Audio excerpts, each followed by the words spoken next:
네, 이번에는 저희가 누가복음 1장 두 번째 내용 해보도록 하겠습니다. 두 번째 내용은 누가복음 1장 5절에서부터 20절까지입니다. 자, 우리가 여기서 우리가 하나 좀 봐야 될 내용이 있어요. 이 1장 5절에서부터 20절까지 내용을 보면 지금 이게 이제 사가랴와 엘리사벳 그리고 그 세례 요한에 대한 탄생 고지가 나옵니다.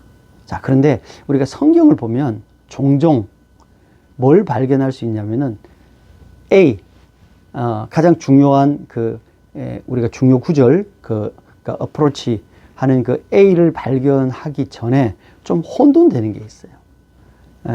지금 저는 요 구절이 되게 좋은 그 패러그래프이다 이렇게 얘기를 합니다. 워낙에 지금 요 내용은 몇 절까지 되어 있느냐면은 25절까지 되어 있어요. 근데 제가 생각할 때는 굳이 25절까지 21절에서 25절까지는 뭐 그닥 그렇게 중요하지 않다. 물론 중요하지 않다는 의미가 아니라 우리가 스터디 하는데 굳이 하지 않아도 되겠다. 이런 이제 생각이 드는 거죠. 자, 그런데 앞에 보면 이렇게 되어 있습니다. 유다 왕 헤롯 때에 아비야의 반열에 제사장 한 사람이 있었는데 이 사람은 사가랴요 그의 아내는 아론의 자손인 이름은 엘리사벳이라. 두 사람이 사람이 하나님 앞에서 의인이니 주의 계명과 규례를 흠이 없이 향하더라. 엘리사벳이 잉태를 못함으로 그들에게 자식이 없고 두 사람의 나이가 많더라. 이렇게 되어 있습니다. 이거는 뭐냐면은 오늘 얘기하고자 하는 내용의 배경이에요. 네. 이게 중요하지 않다는 것이 아니라 오늘 본문 제가 5절에서부터 20절까지, 원래는 25절인데 제가 20절까지만 얘기한다 그랬습니다. 근데 20절까지의 내용에서의 배경이지 이게 자체가 중요한 건 아니에요. 핵심적인 내용이 아니라는 거예요. 네. 자, 그럼 핵심적인 내용은 무엇이겠습니까? 여러분 한번 A를 한번 찾아보십시오. A가 어떤 구절이 제일 중요한 구절입니까? 네. 중요한 구절은요, A는 뭐냐면 11절이에요. 네, 11절. 자, 11절에 이렇게 되어 있습니다. 주의 사자가 그에게 나타나 향단 우편에 선지라. 이렇게 되어 있습니다. 주의 사자가 나타나신 거예요. 어쩌면요, 이 사건은 단순하게 사가랴에게 아들을 낳을 것이다 라고 탄생 고지하는 것 말고 신약과 구약을 중간에 있는 우리가 중간기라고 얘기하죠. 그래서 구약이 끝나고 중간기 동안을 왜 기본적으로 중간기라고 왜 얘기하냐면 그동안에는 하나님의 말씀이 없었다. 성경이 쓰여지지 않았다. 라고 얘기하는 거예요. 자, 그런데 어쩌면 성경에 나타난 여러 가지 정황들로 볼 때에 지금 요 장면이 구약과 신약의 가운데 있는 그 중간기에 침묵을 깨는 그런 장면인 거예요. 네. 네. 침묵을 깨는 장면. 굉장히 중요한 장면이죠. 자, 그런데 또 그거보다도 지금 우리가 보고자 하는 내용은 뭡니까? 지금 여기에서 보고자 하는 내용은 결국은 세례 요한의 탄생 고지죠. 네. 그래서 하나님의 사자가 누구에게? 사가랴에게 나타나는 거예요. 네. 그래서 하나님의 사자가 사가랴에게 나타나는 것이 B죠, B. 네, 하나님의 사자의 출현. 우리가 이렇게 얘기를 해볼 수 있겠어요. 네. 자, 그래서 그 B를 그럼 어떻게 확장할 것이냐. 그거는 또 내가 나중에 설명을 드리고요. 어쨌든 그게 B라는 거죠. 그러면 하나님의 사자가 나타나서 뭔 말을 했냐. 뭔 말을 했냐 하는 거죠. 첫 번째 뭐냐면은 13절에 C1은 13절이에요. 13절에 보니까 뭐라고 얘기했냐면은 천사가 그에게 이르되 사가랴야 무서워 말라 너의 간구함이 들린지라 내가 내 아내 엘리사벳에게 내게 아들을 낳아 주겠다. 이름을 요한이라 이렇게 되어 있어요. 사자가 나타나서 아들을 주겠다. 이렇게 얘기를 한 거예요. 마치 천사들이 나타나서 하나님의 사자들이 나타나서 아브라함에게 1년 후에 너가 아들을 낳을 것이다. 이렇게 얘기하는 거와 거의 뭐 같은 얘기 수준의 얘기예요. 네. 그러니까 생각해보면 사가랴가 아니, 은감생신 내가, 나한테 하나님의 사자가 나타나서 이렇게 그것도 내가 지금 그러니까 성전에서 지금 분향 중에 이런 일이 어떻게 일어날 것인가. 굉장히 뭐 한편으로는 기뻤지만 한편으로는 당황하고 한편으로는 이게 맞나? 이렇게 생각했겠죠. 그러나 어쨌든 사자가 했던 얘기, 그게 B라 그랬잖아요. 사자가 나타나서 사자의 소식인 거죠. 그게 B인데 그 B가 뭐를 얘기하고 있냐면 첫 번째, 너가 아들을 낳을 것이다. 너가 강구한 것처럼 아들을 낳을 것이다. 그러면 거기에 여러 가지 의미가 있겠죠. 그렇죠? 계속 아들을 달라고 강구했는데 낳았다. 그 다음에 이게 이제 탄생고지가 되려면 아니 젊은 사람한테 뭐 그다음에 이제 그동안에 이제 애들도 막 낳았어요. 그러니까 그런 사람한테 뭐 1년 후에 아들을 낳을 것이다. 이렇게 얘기하는 거는 그 무서운 얘기죠. 그렇잖아요. 한나처럼 못 낳았든지 또 여기처럼 나이가 들어서 낳지도 못하고 가능성이 이미 상당히 없어진 상황에서 나타난 거죠.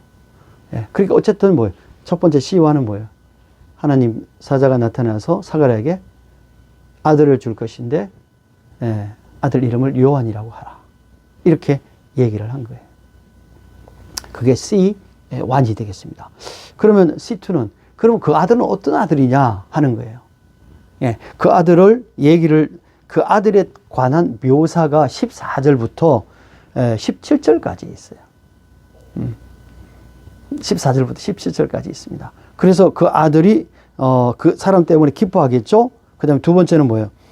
큰 자가 15절에 포도주나 독한 술을 마시지 아니하며 이렇게 돼 있어요. 그러니까 이거는 뭐예요? 나시린이라는 얘기겠죠. 자, 그런데 여기서 모태부터 성령의 충만함을 받아 이렇게 돼 있습니다. 예. 그러니까 일반 애들하고 다르다는 거죠. 성령의 충만함을 받고 이스라엘 자손을 주 곧 그들의 하나님께로 돌아오게 하는 그런 사명을 가진 아들이다 이거예요. 예. 그러니까 세례 요한은 어떤 사람인가, 어떤 역할을 가지고 이 땅에 태어나는가 하는 것을 설명하고 있는 거예요. 예. 그게 C2가 되겠죠. 컨텐츠 2가 되겠죠. 그렇지 않겠습니까?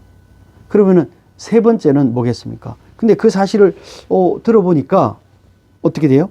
사가랴가 18절에 이렇게 되어 있습니다. 사가랴가 천사에게 이르되 내가 이것을 어떻게 알리요? 내가 늙고 나이도 많으니 이렇게 되어 있습니다. 네. 그러니까 갑작스럽게 들은 것도 있는데 그동안 앞에서 뭐라고 그러냐면은 사가랴와 엘리사벳이 계속 기도했다고 그랬어요. 네. 우리에게 아들을 주십시오. 그래야 내 뒤를 이어서 제사장이 되는데 아들을 주십시오.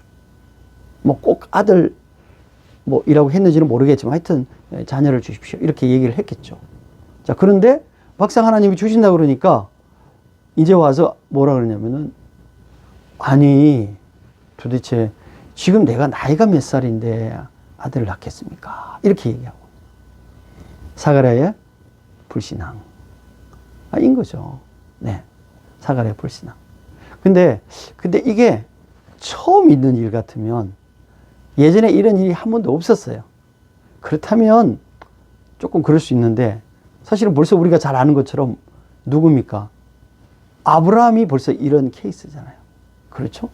한나, 사무엘도 이런 케이스예요. 앞에 아마 기록하지 않았지만 다양한 케이스들이 아마 있었을 거예요. 그리고 사가랴가 구약을 읽었다면 그 내용도 이미 다 알고 있었겠죠. 네. 그렇죠. 하나님을 믿었다면 자기에게도 그런 일들이 얼마든지 일어날 수 있다라는 사실에 대한 믿음이 있었을 거예요. 그렇죠? 그런데 그것에 대해서 뭘 한 거예요? 아니 내가 어떻게 지금 이 나이에 애를 낳을 수가 있겠습니까? 이렇게 얘기를 했다는 거죠. 네. 그게 사가랴의 불신앙 이렇게 되어 있습니다. 그러니까 천사가 나타났어요. 그리고 소식을 전해줬어요. 예, 아들 낳을 것이다. 아들은 이런 아들이다. 그런데 천사가 그렇게 전해준 사실에 대해서 제사장인 사가랴조차도 뭐 했다?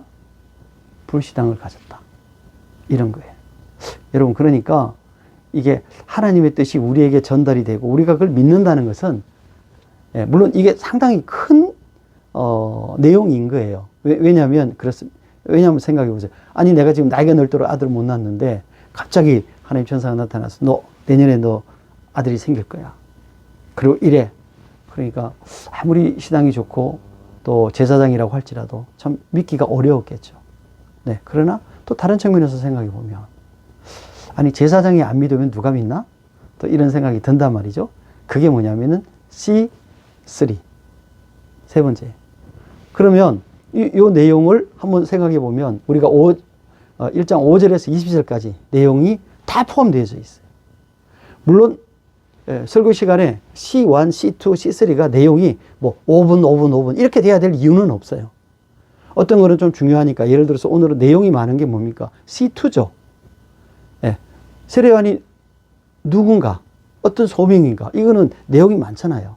중요한 내용이 많아요. 그러니까 그거는 조금 더 길 수 있죠. C1, C3보다는. 그렇지 않습니까? 그렇기 때문에 여러분들이 잘 그런 것들은 잘 분배를 하고 내용도 충실하게 가야 된다는 거죠. 자, 그러면 그러니까 제가 누누이 말씀드렸듯이 결국 뭐냐면은 이 설교라는 것은 여기에 성경에 기록된 것을 가능하면 좀 객관적으로 정확하게 좀 말씀을 이해할 수 있도록 하는 것이 굉장히 중요하다. 네.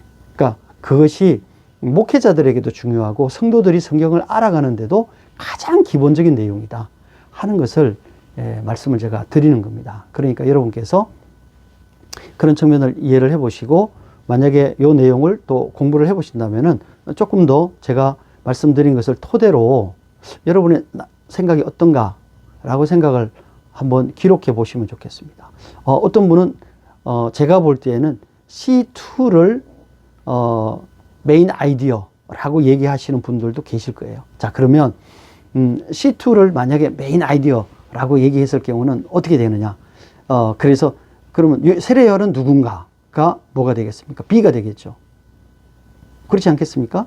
네, 그러면 세례 요한은 누군가라고 얘기하고 여러 개가 이제 나오는 거죠. 자, 그러면 여기에 14절에서 17절 말고 다른 구절은 아무런 소용이 없잖아요. 네, 아무런 소용이 없잖아요. 그렇지 않습니까? 그러니까 앞에 그러니까 그 사가랴가 와 엘리사벳의 그 여러 가지 정황들 뭐 이런 것들이 다 있어야 세례 요한의 탄생 고지를 통해서 세례 요한이 그 나타난 것이 태어난 것이 우리가 알 수가 있고 그 세례 요한은 어떤 소명을 가지고 하나님께서 세례 요한을 사가랴 집안에 보내셨는가 하는 것을 우리가 알 수가 있는데 그런 거 전혀 없잖아요. 네, 그러니까 이 성경을 이해하는데 상당히 협소적이라는 거죠. 네, 그러니까 이런 측면들을 여러분들께서 충분히 고려를 해보시면은 아마 제가 말씀을 드리는 것이 어느 정도 설득력 있게 받아들여지지 않을까라는 생각을 해보게 됩니다. 자, 우리가 두 번째 시간은 여기에서 마치도록 하겠습니다.